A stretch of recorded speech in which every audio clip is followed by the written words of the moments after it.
How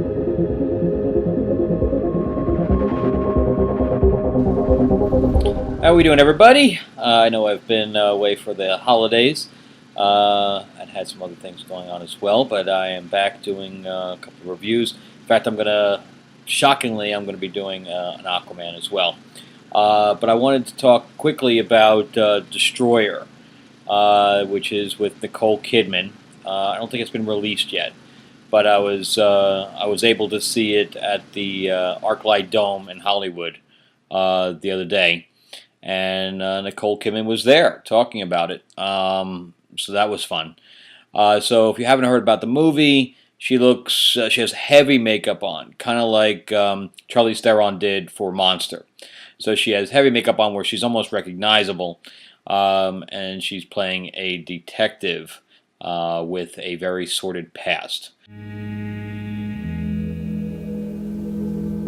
mad. I'm still mad. It's burned a circuit in my brain.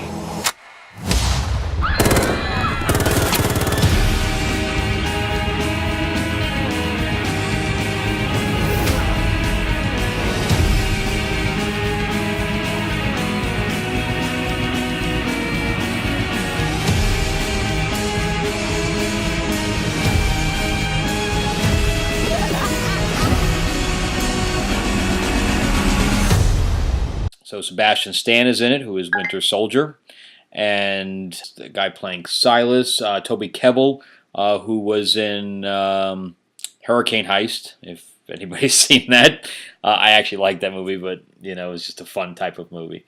And also Tatiana Maslany, who you probably know from Orphan Black. She had a very, very small part, memorable but small. It's funny that some of these actors took these roles. I think they took these roles purely to be opposite her.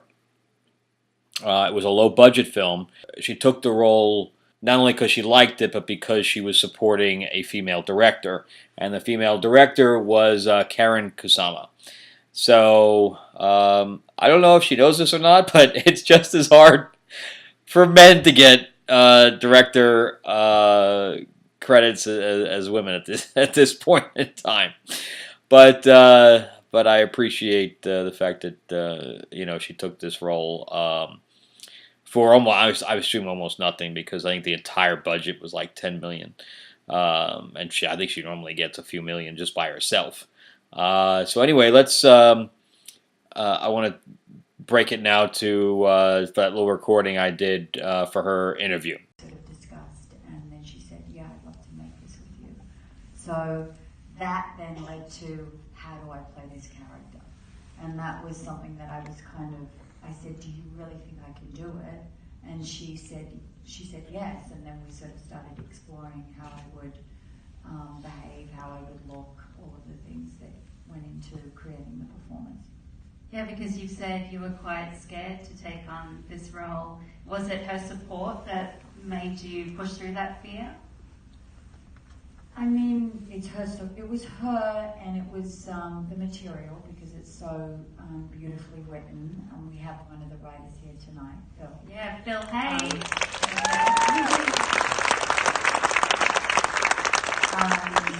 And Karen would have been here tonight, but she's in New York, also doing these Q&As to support the film. But I think it was also,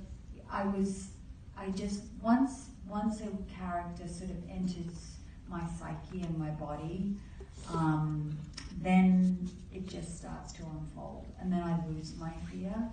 But until that happens, and I'm not always sure that it's going to happen, which is part of the sort of the jumping off the cliff.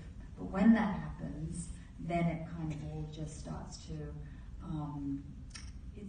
unfold in a way that I can't even predict. Okay, I mean, she looks just as nice in real life. She came, as people left, she came to take pictures with people and shook people's hand. I got to shake her hand a little bit, but it was pretty much an in and out thing for her. It was actually no Q&A, but there was. She gave at least 15, 20 minutes of interviews. So that was great. But anyway, the movie itself was good. It was very interesting how the film was told. because it is basically like a heist film, but it's told back and forth. So with her doing these flashbacks of what led up to her being the way she is and how the people are at this point in time. So if we see the past, we see how it is now, and then we see all this stuff kind of falling over itself. Um, so anyway, and the guilt, it's really all about guilt. The whole movie is about guilt. Anyway, I highly recommend the film if you get a chance to see it. Um, it's not really, it's a little bit slow. It's a little bit slow because it's a little bit of an artsy movie, but at the same time, it definitely has a little couple of action scenes in it and things like that. And it's more definitely a character driven film. So it's more about what drives these people, how these characters develop and how they intertwine. That's really what the film is about. But anyway, I recommend it, and if I was going to score it on a 1 to 10 basis, I don't know. It's like at least a 7. At least a 7. I mean, the performances kind of bring it up even more. If you're a performance person, it'll bring it up more. But just a general movie, I mean, I didn't leave like I was excited, but I was left like, yeah, that was pretty interesting, and the performances were amazing. So, anyway, I would suggest go seeing it, and have a great week. All right, thank you for subscribing, and tell your friends. All right, thanks. Bye bye.